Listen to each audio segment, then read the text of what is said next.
Hello guys, देखिए SSC GD constable का अगर आप लोगों ने फार्म भरा है तो आप लोग जो है एसएससी जीडी कांस्टेबल की तैयारी भी कर रहे होंगे। पर आप लोगों को मैं यहाँ पर कुछ बताने वाला हूँ कि एसएससी जीडी कांस्टेबल की तैयारी करते समय आप लोगों को इन बातों का ध्यान रखना है, क्योंकि 2021 में मैंने भी एसएससी जीडी का पेपर दिया और मेरा फिजिकल भी क्वालिफाई हो गया, उसके बाद भी मैं बाहर हो गया।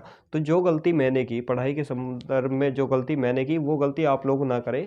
जैसे गलती मैंने की उस गलती को नहीं दोहराएंगे, तो अगर वो गलती आप लोगों ने भी दोहरा ली तो आप लोगों को पछताना होगा। तो कौन कौन सी गलती की थी अब ये बताना जरूरी क्यों हो रहा है, क्योंकि एसएससी जीडी की वैकेंसी निकली है, 24,000 के आसपास वैकेंसी निकली है। और कुछ छात्र जो हैं, जो ऐसे छात्र इसमें फार्म भरेंगे जिन्होंने अभी तक कोई फार्म ही नहीं भरा, जिनकी अभी अभी उम्र हुई है, वे भरेंगे। और कुछ ऐसे होंगे एक दो जो पेपर दे दिए, 18 वाली वैकेंसी के पेपर दे लिए हैं, 21 वाली के भी दे लिए हैं। तो उनके लिए यहाँ पर ये जो नॉलेजफुल वीडियो रहने वाली है, मैं साइड में आप लोगों को पहले दिखा देता हूँ।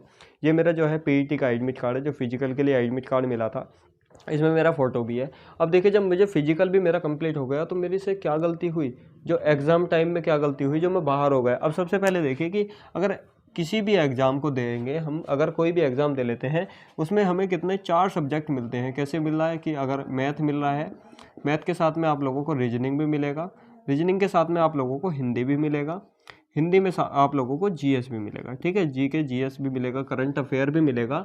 अब ये जो वीडियो है, अगर कोई यूट्यूब पर वीडियो बना रहे हैं तो आप लोगों को ये कभी नहीं बताएगा कि भाई मेरा जो है एसएससी जीडी में सिलेक्शन नहीं हुआ, क्यों नहीं हुआ, ये आप लोगों को नहीं बताएगा, क्योंकि वो उसमें थोड़ा सा ये लगेगा कि अगर यार मेरा ही सिलेक्शन नहीं हुआ तो मेरी वीडियो कौन देखेगा। पर मैं आप लोगों को इसलिए बता रहा हूँ कि जो गलती मैंने की वो आप लोग नहीं करें।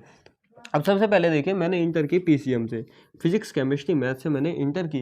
अब जो पीसीएम से इंटर की है उसमें मैथ में इंटरेस्ट जो है ठीक ठाक आएगा, ठीक ठाक आएगा, क्योंकि मेरा मैथ में इंटरेस्ट ठीक था। अब मैथ में जिसका इंटरेस्ट ठीक है उसका रीजनिंग में ऑटोमेटिक ही इंटरेस्ट आएगा। अब 25-25 नंबर का पोर्शन था, 25 मैथ के, 25 जीएस के, 25 रीजनिंग के, 25 ही क्वेश्चन जो है हिंदी के। अब अगर हमें सिलेक्शन लेना है तो हमें जो है क्या करना होगा भाई, मैथ को भी अच्छी पकड़ बनानी पड़ेगी, रीजनिंग को भी अच्छी पकड़ बनानी पड़ेगी, जीएस को भी अच्छी पकड़ बनानी पड़ेगी, हिंदी को भी। क्योंकि मैथ रीजनिंग जीएस, जो मैथ रीजनिंग और हिंदी जो है, ये 3 स्कोरिंग टॉपिक हैं। इन्हें तो जो है लगभग ज़्यादा से जो इसमें ठीक ठाक लेवल सब कर लेते हैं। अब मैंने क्या किया, जब मुझे मैथ में इंटरेस्ट था, ठीक है, मैथ में मुझे इंटरेस्ट था, तो मैं क्या है, मैथ पे ज़्यादा ध्यान देना है। जिसका मैथ में इंटरेस्ट है रीजनिंग में ऑटोमेटिक इंटरेस्ट आ जाएगा। अब हिंदी जब पढ़ने की बारी आई, भाई हिंदी पढ़ने की बारी आई, हाँ भाई यार मेरा 3 तारीख को पेपर है, 3 तारीख को पेपर है, पढ़ ली, 5 दिन पहले पढ़ ली। इस तरीके से मैंने तैयारी की। अब किस तरीके से तैयारी की भाई, मैथ की तैयारी मैं ऐसे करता था, मैथ को पढ़ने में भी अच्छा लगता है, क्योंकि जो चीज़ हम पे आती है उसे पढ़ने में हमें अच्छा भी लगता है।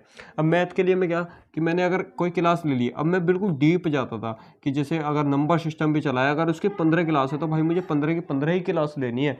क्योंकि एसएससी जीडी इतना ज़्यादा इसमें हार्ड मैथ नहीं आता, पर मैं क्या है 15 की 15 क्लास ले लूँगा, क्योंकि इंटरेस्ट बढ़ता जा रहा था मैथ में। ऐसे ही रीजनिंग में, रीजनिंग की अगर एक ही टॉपिक, जैसे क्लॉक दे दिया, क्लॉक की अगर 12 क्लास है तो भाई 12 की 12 लूँगा। ये दोनों टॉपिक जो है, चाहे जो घेरे में जाओ, इन दोनों टॉपिकों को छेड़ना ही नहीं। पर उस टाइम पे माइंड में ये नहीं था कि अगर भाई ये मैं दोनों टॉपिक नहीं छेड़ूंगा तो मेरा सिलेक्शन कैसे होगा। अब देखिए, मैथ पे मैंने इतना, यानी कि एक एक चैप्टर को अच्छी तरीके से डीप करने के बाद में फिर बुक से भी किया, बुक से बाद में फिर मैराथन ले लेके भी किया। तो जब मैथ में मैंने कितने 24 क्वेश्चन किए थे, 24 क्वेश्चन किए थे, 25 क्वेश्चन आए थे, मैंने 24 क्वेश्चन किए थे, और मेरे 24 के 24 क्वेश्चन बिल्कुल राइट आए, मेरा एक भी क्वेश्चन गलत नहीं आया। रीजनिंग की बात करूं, रीजनिंग में भी मैंने ऐसे ही किया कि मैराथन ले ली, 2-2 3-3 बार, एक एक चैप्टर के 4-4 बार मैराथन ले ली। उसमें मैंने 23 क्वेश्चन किए और 23 के 23 क्वेश्चन मेरे सही आए, क्योंकि इन दोनों टॉपिक में मेरा एवरेज आ गया अच्छा, कितने 50 नंबर का आता है, और मेरे 47 यानी कि 47 नंबर मेरे आ गए। अब यार अगर मैं 50 में से 50 भी लेता तो सिलेक्शन तो होना नहीं है, क्योंकि भाई 2 ही टॉपिक लिए मैंने। अगर मैं जैसे मैथ को मैंने टाइम दिया कि भाई एक ही वीडियो 4-4 बार भी देखनी, एक ही चैप्टर है 3-3 बार कर लिया, 5-5 बार कर लिया, अगर मैं इतना टाइम जीएस और हिंदी को दे देता, तो जो मेरी जो गलती हुई है कि मैं बाहर हो गया सिलेक्शन से, शायद वो नहीं हो पाता। अब हिंदी क्या है, हिंदी मैंने 4 दिन पहले पढ़ी थी, ईमानदारी से बिल्कुल 4 दिन पहले पढ़ी थी। मैं आप लोगों को ये इसलिए बता रहा हूँ क्योंकि आप लोग जो है एग्ज़ाम टाइम के दौरान, जैसे पहले वो वाला करते ना कि 10वीं क्लास के एग्ज़ाम है, 9वीं क्लास के एग्ज़ाम है, भाई पेपर 3 तारीख का है, 2-3 दिन में पढ़ लेंगे। ऐसा ही मैंने एसएससी जीडी को भी ले लिया। अब हिंदी में क्या है, हिंदी में मेरे कुल कितने 12 क्वेश्चन के आसपास थे, ज़्यादा नहीं थे, 12-13 क्वेश्चन के आसपास थे। और मैंने अटैम्प्ट तो इसमें ठीक ठाक किए थे, 20 से प्लस किए थे। बाकी क्या है, नेगेटिव मार्किंग में कट गए। नेगेटिव मार्किंग कट गए कितनी थी, 1/4 की नेगेटिव मार्किंग। और जब बात आ जाती है कि जीके और जीएस की, भाई जब हिंदी में मेरा स्कोर यहाँ पर बेकार हो गया, क्योंकि 12 क्वेश्चन सही हुए, अगर मैंने 20 भी किए होंगे तो 12 सही हुए, और 8 तो मेरे ऑटोमेटिक गलत हो गए। 8 गलत हो गए तो यहाँ से ये भी कट गए। अब जीके जीएस करंट अफेयर है, इसमें क्या है, एक आधी मैराथन ले ली भाई, सभी सब्जेक्ट की मिल गई, ज्योग्राफी की भी, पॉलिटी की भी और हिस्ट्री की भी, यानी कि कोई 10-1 घंटे की मैराथन ले ली, वही ले ली। बाद में बाकी मेरे पास में लूसेंट भी, मैंने वो भी नहीं पढ़ी।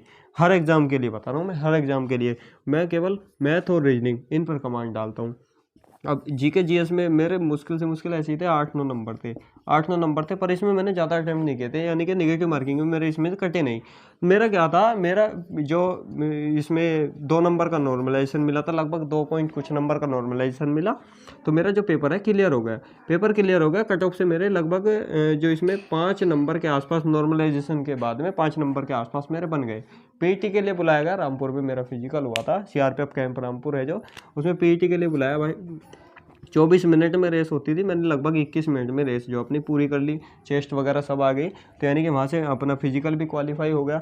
उसके बाद में जो उसके लिए मेडिकल के लिए मेरिट लगी, उसमें लगभग जो नंबर थे, लगभग 0.78 के आसपास जो मेरिट लगी थी, और मेरे नंबर थे 0.59 के आसपास, यानी कि जो 0.19 के आसपास नंबर से मैं बाहर हो गया। तो ये जो मेरी गलती थी कि क्या, कि मैं 2 ही सब्जेक्ट को जो कमांड देता हुआ चला गया कि 50 में से 47 नंबर ले आए, 50 में से 48 भी ले आता, 50 भी ले आता, जब भी मेरा सिलेक्शन नहीं होना था, क्योंकि जब मैं हिंदी और जीएस नहीं पढ़ रहा हूँ। तो आप लोगों को इससे मैं यही बताना चाह रहा हूँ कि अगर आप लोग पढ़ रहे हैं तो ये टाइम पे नहीं छोड़िएगा कि जनवरी में पेपर है तो मैं क्या करूँगा, 20 दिसंबर के बाद में हिंदी पढ़नी स्टार्ट करूँगा, करंट पढ़नी स्टार्ट करूँगा।